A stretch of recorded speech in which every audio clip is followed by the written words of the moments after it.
সশ্রদ্ধভাবে অপরকে নিজ শক্তিতে বিশ্বাসী হইতে বলিতে হয়। মানুষ যে ইচ্ছা করিলে সব কিছুই করিতে পারে, এই সত্যটি শিক্ষার্থীর মনে গাঁথিয়া দিতে হয়। শিক্ষাকে সফল করিবার মহামন্ত্র এইটি।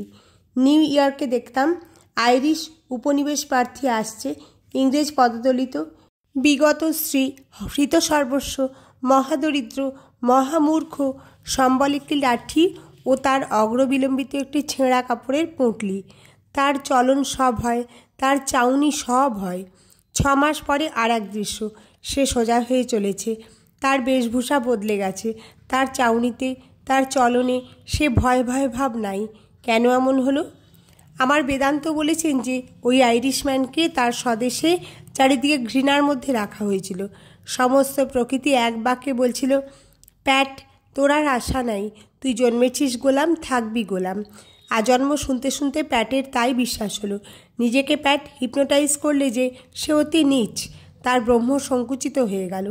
আর আমেরিকায় নামামাত্র চারদিক থেকে ধ্বনি উঠল, প্যাট, তুইও মানুষ, আমরাও মানুষ, মানুষই তো সব করেছে, তোর আমার মতো মানুষ সব করতে পারে, বুকে সাহস বাঁধ। প্যাট ঘাড় তুলল, দেখলে ঠিক কথাই তো। ভেতরের ব্রহ্ম জেগে উঠলেন, স্বয়ং প্রকৃতি যেন বলেন, উত্তিষ্ঠিত, জাগ্রত। দ্বিতীয়ত একাগ্রতা। জ্ঞান আহরণের একটি মাত্র উপায় আছে, নিম্নতম প্রাকৃত ব্যক্তি হইতে উচ্চতম যোগী পর্যন্ত সকলকেই ওই একই উপায় অবলম্বন করিতে হয়। একাগ্রতাই সেই উপায়। সাধারণত আমাদের মন বহু বিষয়ে ছড়াইয়া থাকে। যে কোনো একটি বিষয়ে সমস্ত মন একাগ্র করিতে পারিলে অসীম শক্তির বিকাশ হয়। যেমন লেন্স অথবা প্রতিফলক সহায়ে বিক্ষিপ্ত আলোকরশ্মিগুলি এক বিন্দুতে একত্র করিতে পারিলে বিপুল উজ্জ্বলতা আসে সেখানে। মন যত একাগ্র হয় ততই অল্প সময়ে ও অল্প পরিশ্রমে বিদ্যায়ত্ত হয়, শক্তি ও সময়ের অপচয় কম হয়। আমার মতে শিক্ষার সারাংশ মনোসংযোগ, ঘটনা সংগ্রহ নহে। তৃতীয়ত ইচ্ছাশক্তি। পুনঃ পুনঃ ইচ্ছাশক্তির প্রয়োগ করিলে জীবনের ঊর্ধ্বায়ন ঘটে। ইচ্ছাশক্তির প্রভাব অপরিসীম। কিসে আমাদের ভালো হইবে সে কথা আমরা বুঝি, সবসময় তাহা কার্যে পরিণত করিতে পারি না। ইচ্ছাশক্তির দুর্বলতাই ইহার কারণ।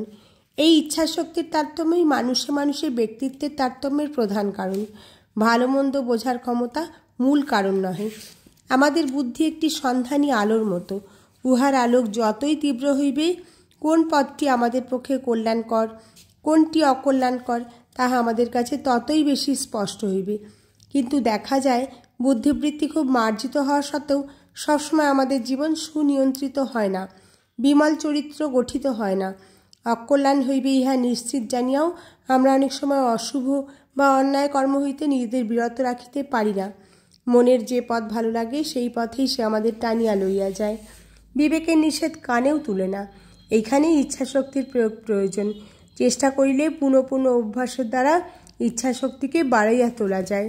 মন যখনই বিপথে চলিতে চাহিবে তখনই জোর করিয়া তাহাকে টানিয়া রাখিতে হয়।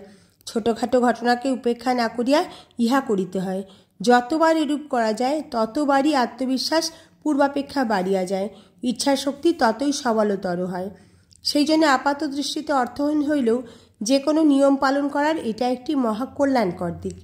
এইভাবে চলিতে চলিতে দেখা যায় ইচ্ছাশক্তি এত বেশি বাড়িয়াছে, নিজের শক্তির ওপর বিশ্বাস এত বেশি আসিয়াছে যে যাহা করা একসময় অসাধ্য বলিয়া মনে হইত তাহা অতি সহজে আমরা করিতে পারিতেছি। তখন নিজেকে পূর্বে দুর্বল ভাবিতাম, একথা মনে জাগিলেও হাসি পায়। চরিত্র গঠনের ইহাই একমাত্র উপায়, পুনঃ পুনঃ অভ্যাস। 1000 বার অকৃতকার্য হইলেও চেষ্টা ছাড়িতে নাই, উদ্যম হারাইতে নাই, তাহা হইলে সফলতা আসিবেই আসিবে।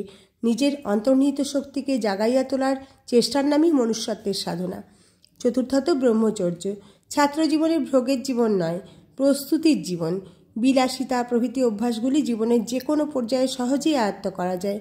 মানুষের মনের স্বাভাবিক গতি হইল নিচের দিকে।